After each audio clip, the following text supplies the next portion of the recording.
मला खूप आनंद होतो की आज प्रवीणचा कुठेतरी नाव होत आहे. वेळेला अशी आली होती की कदाचित शंकर हा मुंबईचा बकासूर म्हणून ओळखला गेला नसता. नक्कीच महाराष्ट्राचा बकासूर आणि मुंबईचा बकासूर ही गाडी नक्कीच एक दिवस प्रेक्षकांच्यासाठी बघायला भेटेल. प्रवीण दादांना नेमकं त्यांच्यात काय दिसलं इतरांना दिसलं नाही. पूर्ण कमिटी आपली सक्षम आहे. पूर्ण कमिटी जबाबदारी घेईलच. येणारी 23 तारीख आहे आणि आम्ही चांगल्या टॉपच्याच पायऱ्यामध्ये पाळणार आहे. काही बैल जन्माला येतात गाडी ओढायला आणि काही बैल जन्माला येतात इतिहास घडवायला. अवघ्या 60,000 रुपयांना विकत घेतलेला हा गावठी बैल आज मुंबई पासून घाटावरील मैदानांपर्यंत एकाच नावाने ओळखला जातो. मुंबईचा बकासूर शंकर. दिसायला उंचीने छोटा, शरीराने साधा. पहिल्यांदाच पाहिल्यावर कोणालाही वाटणार नाही की हा नंदी मोठ्या मोठ्या गाड्यांना टक्कर देईल. धुळेवाडीचे प्रवीण ड्रायव्हर यांनी या गावठी हिऱ्याची किंमत ओळखली. लोकांनी पाहिला साधा बैल, पण त्यांनी पाहिला भविष्यातील एक विजेता. 2026चा हंगाम आणि शंकरचा धडाका.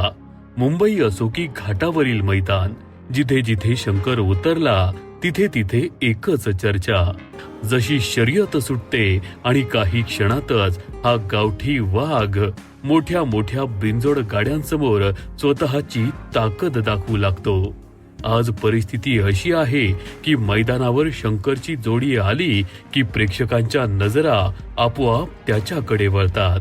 कारण प्रत्येकाला एकच उत्सुकता असते, आज शंकर पुन्हा कोणता इतिहास घडवणार. शंकरने एक गोष्ट सिद्ध केली, बैलाची उंची महत्वाची नसते, त्याची हिंमत महत्वाची असते. किंमत महत्वाची नसते, कामगिरी महत्वाची असते. आज शंकर फक्त एक बैल नाही, तो हजारो बैलगाडा शौकीनांच्या अभिमानाचं नाव बनला आहे. ही फक्त एका बैलाची गोष्ट नाही, हा आहे विश्वास, जिद्द आणि गावठी रक्ताची ताकद. हा आहे गावठी वाघ शंकर. नाद एकच, बैलगाडा शर्यत. आज ज्याच्या नावाने मैदानात समोरचा बैल घाबरतो तो हा शंकर एकेकाली अवघ्या 60,000 रुपयांना विकत घेतला होता. पण प्रवीण दादांना नेमकं त्यांच्यात काय दिसलं जे इतरांना दिसलं नाही. आणि एक वेळ अशी आली होती की कदाचित शंकर हा मुंबईचा बकासूर म्हणून ओळखला गेला नसता. असं नेमकं काय घडलं असतं याची सविस्तर माहिती असेल. त्याचप्रमाणे शंकर ते बकासूरचा जो प्रवास आहे तो आपण नक्कीच या मुलाखतीच्या आधारे आपल्या समवेत प्रवीण दादा कांबरे असतील, एक नामवंत गाडा मालक म्हणून ते ओळखले जातात. त्याचप्रमाणे पाहायला गेलं तर बघ नरेंद्र शेठ गुमारे देखील असतील, इतर मित्रपरिवार जमलेला आहे. एक महत्त्वाची पॉडकास्ट असणार आहे. दादा सर्वात प्रथम आपलं या चॅनेलतर्फे स्वागत आहे. धन्यवाद. बघ आता जो काय बैलगाडा क्षेत्रातील जो आपला प्रवास आहे हा नेमका कसा सुरू झाला? पहिलं आमचं आजोबांचं बैल होतं, त्यानंतर पप्पांनी पण बैल घेतले. मग त्यानंतर मला पण पप्पांच्या मागे हौस लागली थोडीशी, का बैल आपल्याला काहीतरी नवीन करून दाखवायचं आहे या क्षेत्रामध्ये. पप्पा जेव्हा बैल आणायचे तेव्हा मी पप्पांच्या सोबत असायचो. का आपण पण पप्पांच्या सोबत राहून काहीतरी आपण पण नक्कीच घडून दाखवू. पहिला कुठलाही बैल खरेदी करताना त्याची पारख ही योग्य ठरत असते, शरीरयष्टी ठरत असते. बघा आपण जेव्हा पण बैल खरेदी केला त्या अगोदर आपण प्रथमतः शंकरला कुठे आणि कसा पाहिला होता?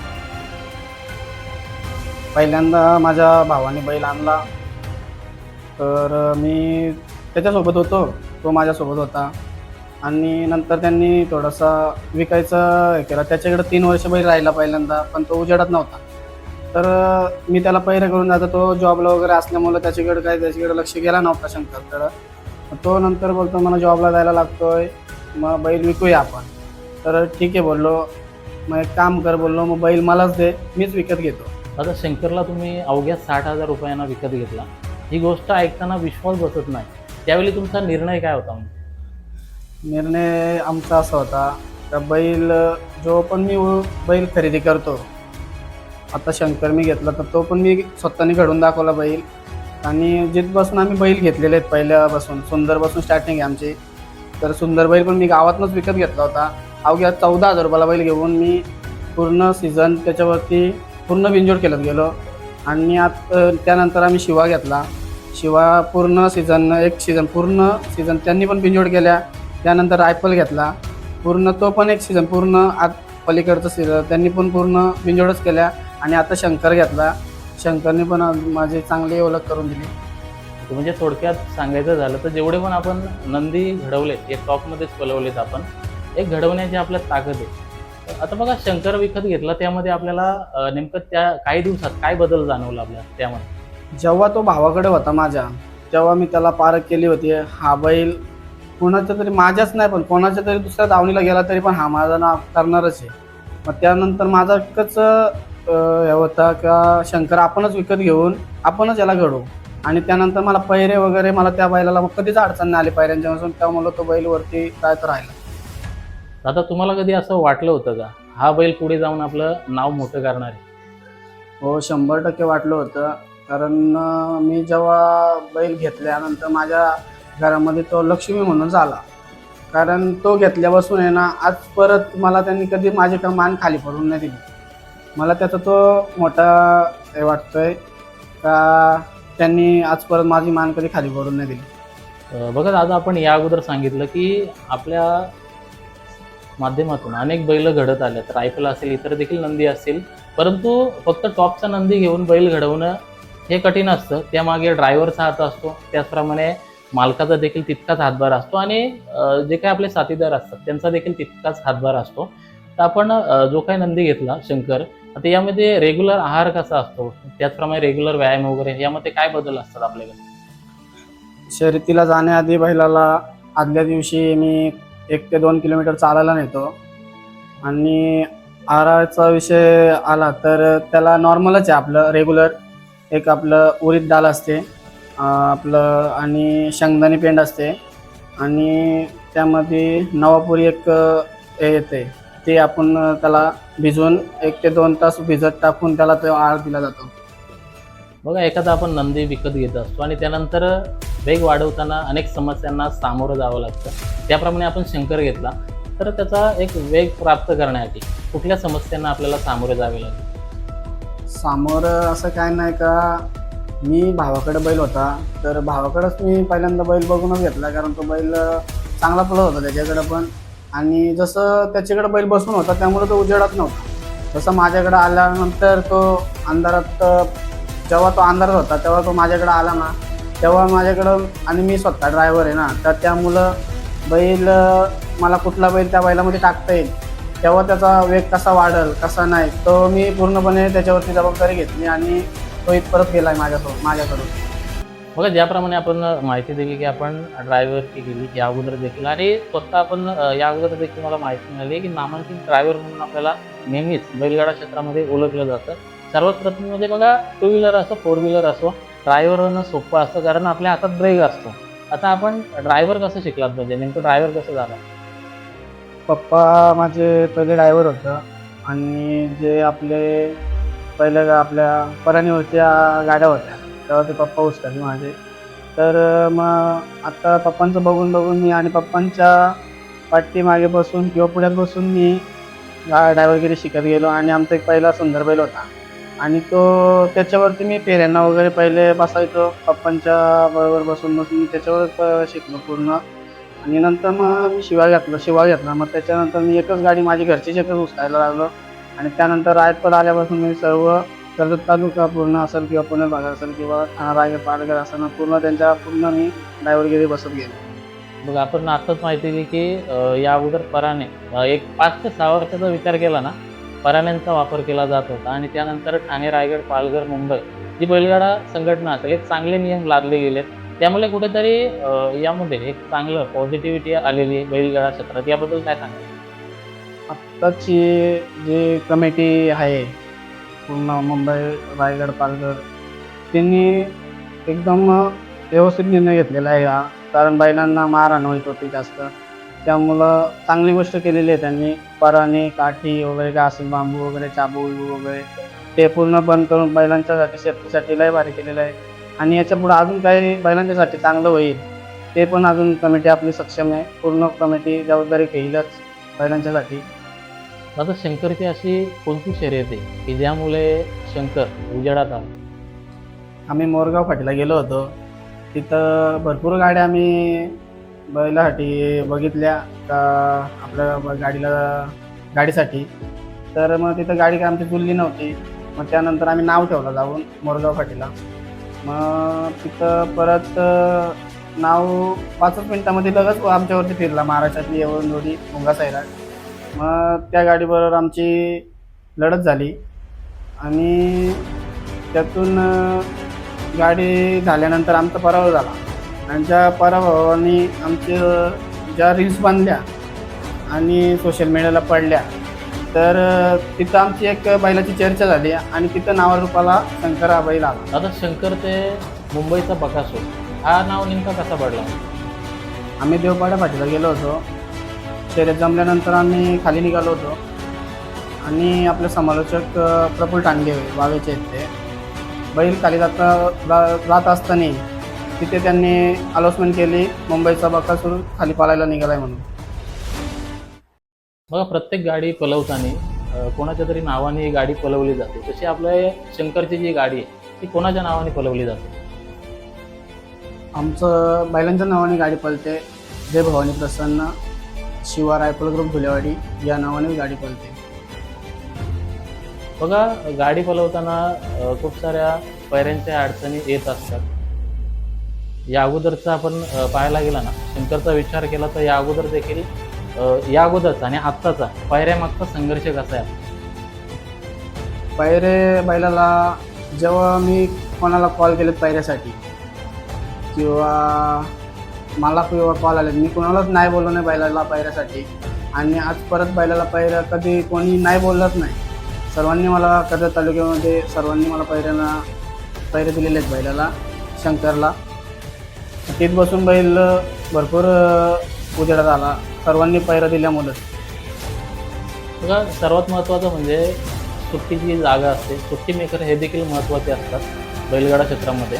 आता सुट्टी मेकर म्हणून कोण असतात आपण? आमच्या शेलूचे मामा आहेत, सचिन मामा असतात, सचिन मंडलिक असतो, गणेशदादा चाड असतात, अजून आमचे कोलारेचे तुषार गोमारे असतात, भरत बारशे असतं, सुजल पवार असतो, संकेत मराठे असतात.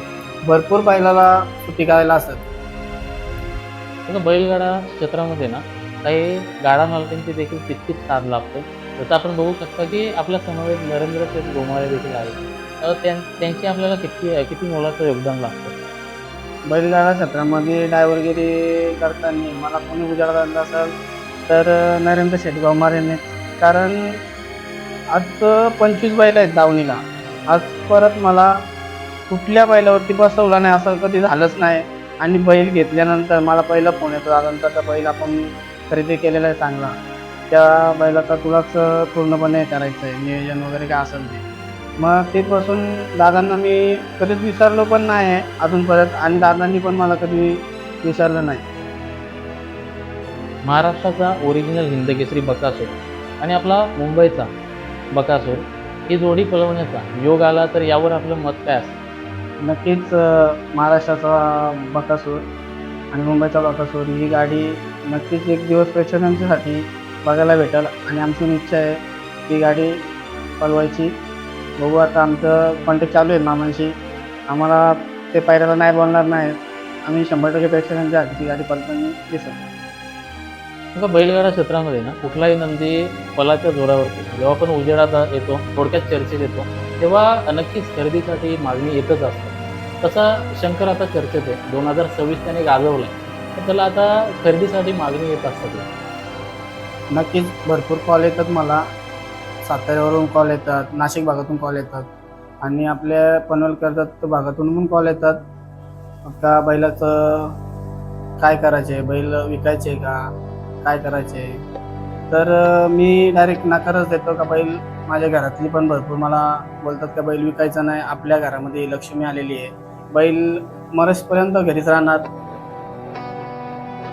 आणि बैलाची जी रक्कम 40 लाख रुपये बैलाची रक्कम देत होतं सातारा भागातून, तर आम्ही नाही विकू शकत त्याला. मग कुठेतरी ना मुंबईचा बकासूर आपण जेव्हा पण मी बघत असतो शर्यतीला आपण जाता तेव्हा फोटो काढण्यासाठी लोक येत असतात.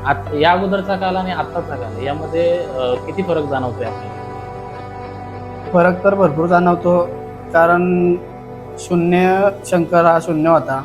जेव्हा तो शून्यातून वरती आला त्यानंतर कोणी फोटो वगैरे कोणी काही काढायला येतात, त्यावेळेला आपला नकार नसतो. बिंदास फोटो काढा. आपण शून्यातून वरती आलेलो आहेत आणि शंकर कसा वरती जाईल ते प्रेक्षकाकडूनच जाणार आहे.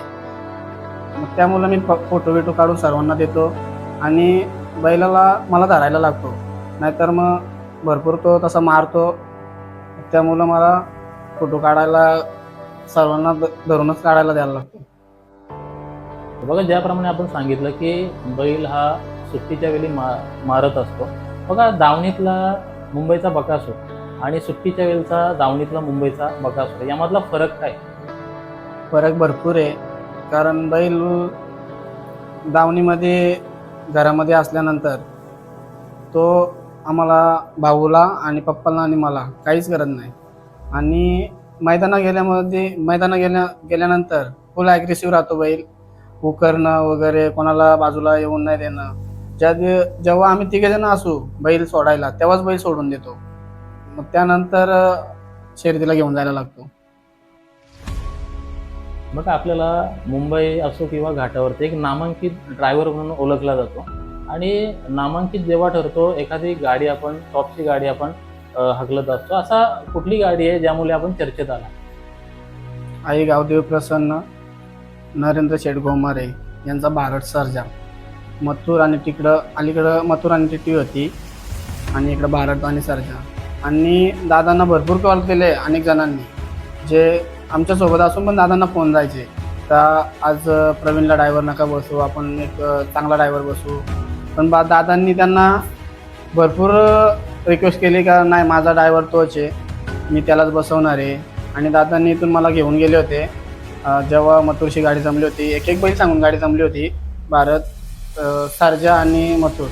त्यानंतर आम्ही एक रिस्क घेतली का आमची घरचीच गाडी पळवायची. दादांना मी बोललो की आपला भारतच पळवायचा, आपली काही झाला, पराभव झाला तरी झाला, पण आपण आपली घरचीच गाडी पळवू. त्या गाडीवरती विजय झाल्यानंतर आणि जेव्हा मी नावारूपाला आलो असं तर त्या गाडीमुळे आलो, कारण दादांनी माझ्यावरती खूप मोठा विश्वास दाखवला होता त्यावेळेस.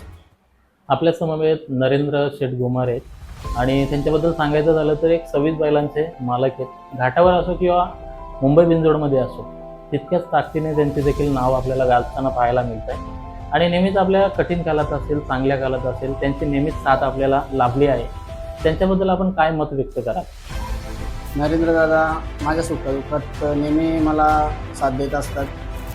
त्यामुळं मी आत्ता जिथपासून त्यांनी बैला घेतल्यात तिथपासून मला गाडीवरती बसवलं आहे, तिथपासून मी आणि त्यांनी माझ्यावरती विश्वास दाखवला आहे. अजून पण ते मला भरपूर साथ देतात, आणि याच्यापुढं पण मला साथ देणारच ते. 100% मला विश्वास आहे त्यांच्यावरती, कारण आत्ता एवढा मोठा माझा प्रसंग आला होता त्यावेळेस मला भरपूर त्यांनी साथ दिली.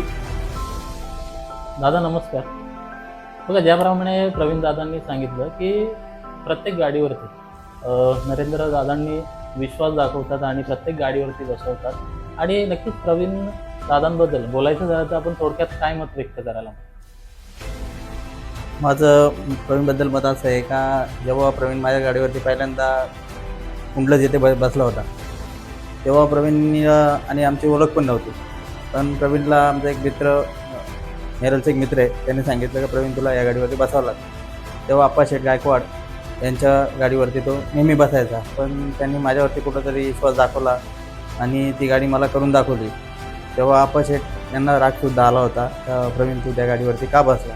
तर त्याचा एक असा जिवलग मित्र होता का त्या जिवलग मित्रांनी तेव्हा त्याला सांगितलं होतं का तुला या गाडीवरती बसायला लागतं. तर तेव्हा त्यांनी आप्पा शेठ यांची माफीसुद्धा मागितली होती का आप्पा मला काही कारणास्तव त्या गाडीवरती बसायला लागतो. आणि तेव्हा प्रवीणची जी गाडी उसळण्याची पद्धत होती ती अतिशय चांगल्या प्रकारची होती आणि ती मला आवडली होती, आणि माझ्या बारका भावाचं आणि त्याचं बॉन्डिंग जमलेलं आहे, आणि मला कुठल्याही प्रकारचा बैलगाडी क्षेत्रामध्ये बघायला लागत नाही त्या दोघांची बॉन्डिंग जुळली असल्यामुळे. त्यामुळे माझा ड्रायव्हर हा प्रवीण ड्रायव्हर आहेच आणि पुढे राहील, आणि मी बाकीच्या ड्रायव्हरांना सुद्धा संधी देत राहील. पण माझा ड्रायव्हर फिक्स असल्यामुळे मी त्यांना प्रवीण ड्रायव्हर उपस्थित नसला तर मी अड्ड्यात गाडी नेतच नाही. तर त्याच्यामुळे मी बाकीच्या ड्रायव्हरांना किंवा कुठे काय प्रसंग झाल्यास तिथे मी ड्रायव्हरांना सुद्धा मदत करेल. जसा प्रवीणवरती माझा हात आहे तसा बाकीच्या ड्रायव्हरवरती पण नेहमीच हात असेल. ओके, बघा ज्याप्रमाणे प्रवीण दादांनी सांगितलं की नेहमीच आपली साथ त्यांना लाभले आणि नक्कीच या अगोदर आपण पाहायला गेलं ना एक 5 ते 6 वर्षापासून आपण त्यांच्यासोबत आहात. तर या अगोदरचा शंकर ते मुंबईचा बकासूर होण्याचा अगोदरचा काल आणि आत्ताचा यामध्ये फरक काय जाणवते आपल्याला? प्रवीण दादांबद्दल काय सांगणार? प्रवीण हा असा मुलगा आहे त्याच्यावरती की आज तो ज्या परिस्थितीतून आलेला आहे आणि आत्ता जी परिस्थिती आहे, मला खूप आनंद होतो की आज प्रवीणचा कुठेतरी नाव होत आहे आणि त्याचं जरी आज महाराष्ट्रात नाव झाला तरी माझं नाव त्याच्यासोबत असेल आणि होत राहील. माझं सुद्धा त्याच्याबरोबर नाव होतं आहे हे मला जाणवते. कारण की मी आज घाटावरती गेलो होतो तेव्हा ते बोलत होते, दादा तुमच्या ड्रायव्हरचा बकासूर बैल. तेव्हा मला खूप अभिमान वाटला का आज आपल्या ड्रायव्हरचं नाव हा ऑल महाराष्ट्रामध्ये घेतला जातो. त्यामुळे मला आज प्रवीणचा खूप अभिमान आहे आणि त्याच्या दावणीला जी लक्ष्मी आले ती माझीच आहे आणि असं आम्ही कायम समजत राहू. बघा आत्ता आपण बोलताना एकदम भावूक झाला. यावरून मित्रतावरचं असलेलं प्रेम यातून आपल्याला पाहायला मिळतंय. पुढील कालामध्ये बघा प्रत्येकाला आपण बघू शकता की माणूस असो की इतर जीव असो प्रत्येकाला जाणं आहेतच. यापुढे बकासूर नसल्यानंतर पुढचं काय असलं म्हणजे मत आपलं? आज जरी त्याच्या दावणीला बकासूर आहे, उद्या जर नसेल किंवा तो पळेल नाही पळेल ते देवाची गोष्ट आहे. माझ्या दावणीतली बैल आहेत ती त्याची दावणीतली बैल आहेत असं तो समजूनच चालतो. पण तुमच्या माध्यमातून मी सर्वांना सांगतो का तो कधीच असं समजला नाही की ती दुसऱ्यांची बैल आहेत आणि मी त्या गाडीवरती बसतो. माझ्या घरची गाडी आहे याच नावाने तो गाडी हाकलत असतो नेहमी आणि त्याच्या वडिलांची सुद्धा आमच्या बारक्या भावांना किंवा आमच्या कुटुंबाला चांगली साथ असते नेहमी. कुठलाही बैल असो चर्चेत येण्यामागं नियोजन देखील महत्त्वाचं असतं आणि शंकर म्हणजेच मुंबईचा बकासूर याचं नियोजन कसं होतं? नियोजन आमचे काका असतात आणि पूर्ण नसरापूरचे पोरं असतात.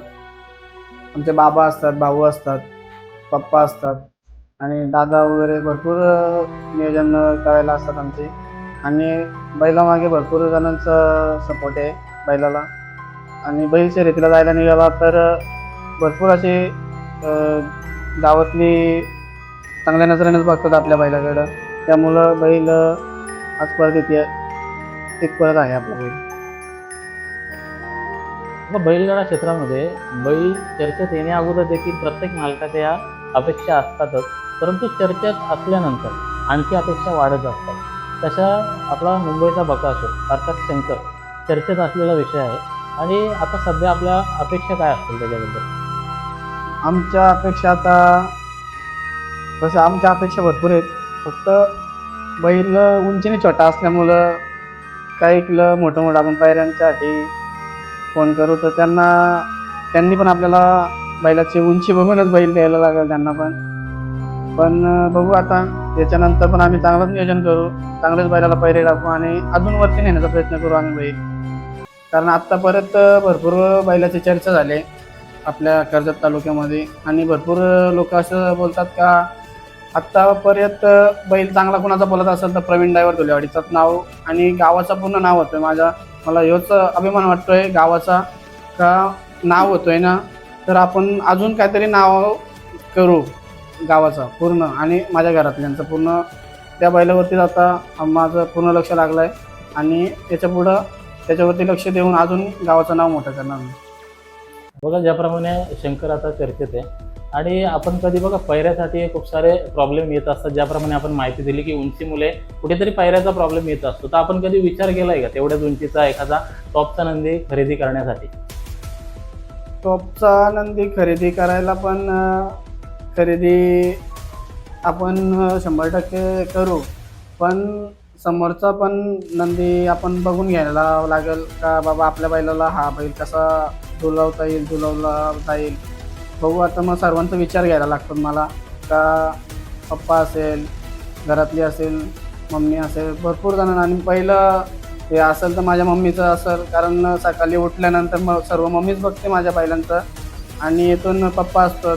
पप्पा चारीला वगैरे जातात आत्ता पावसाळ्यामध्ये आणि याच्यानंतर मम्मीच करते सर्व. मग मम्मीचा पूर्णपणे त्याला हे असतं काय असेल ते मम्मीच बघते त्याचं पूर्ण. मम्मीनी त्याला अजून पण आता एवढी किंमत होऊन पण बैलाची तर घरातली मम्मी बोलते नाहीच द्यायचं आणि पूर्ण घरातली मंडळी तर नाहीच बोलते, बैल विकायचंच नाही आपल्याला, बैल घरी मरून द्यायचे आपल्याला.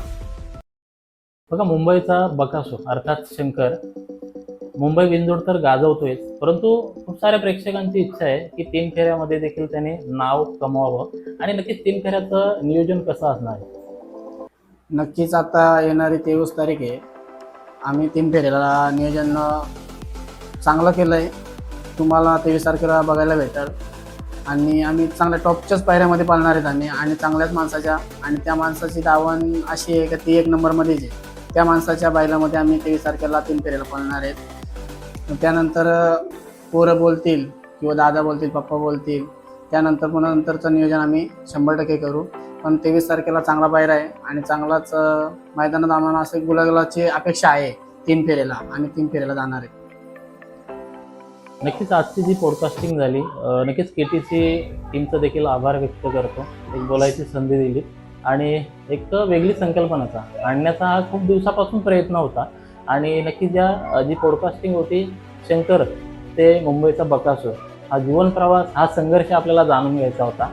प्रवीण दादा, तुझं देखील तितकंच आभार व्यक्त करतो.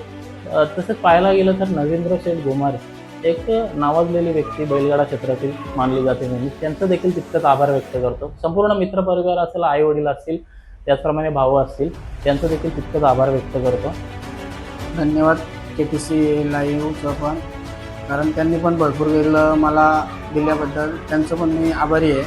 आणि यातून याच्या पुढंही त्यांना मी हे करतो, अजून असंच चांगल्या चांगल्या बैलांची इंटरव्ह्यू घेऊन चांगल्या चांगल्या बैलांना उजेडात आणण्याचं काम करावं, हेच KTC लाईव्ह इव्हेंटला सांगतो. धन्यवाद. ही व्हिडिओ तुम्हाला आवडली असेल तर KTC लाईव्ह इव्हेंटला आत्ताच सबस्क्राईब करा, व्हिडिओ लाईक करा आणि शेअर करा.